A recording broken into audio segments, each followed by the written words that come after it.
हिया जी शकुंतला छठी मैया के बहुत बड़ भक्त हिया। ई हमें रामपुर के डॉक्टर देव बाबू। काल ना एगो डॉक्टर बाबू आयल रहे, एकदम राजकुमार। ई घोंसला के खोखला करे के समय आ गई बा।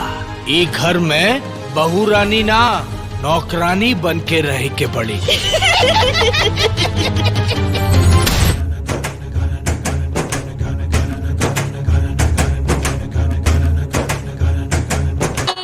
तो हेलो दोस्तों, फिल्म आ रही है छठ के बरतिया। स्मृति सिन्हा है, ज़बरदस्त मूवी है। इसमें घरेलू कहानी है जो छठ के ऊपर, छठ के पर्व के ऊपर इस फिल्म का कहानी है।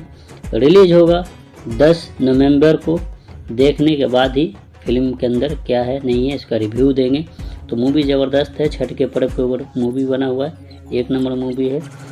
इसमें कॉमेडी भी है, घरेलू कहानी है, एक्शन मूवी नहीं है। तो मूवी ज़बरदस्त है, रिलीज होगी 10 नवंबर को। देख के आने के बाद इसका रिव्यू देंगे मूवी के अंदर क्या है। मेरे चैनल में नए हो तो चैनल को सब्सक्राइब कर लो, बेल आइकन को दबा लो। इस तरह की वीडियो बनाते रहता हूँ आप लोग के लिए, तो अब तक पहुँचती रहेगी।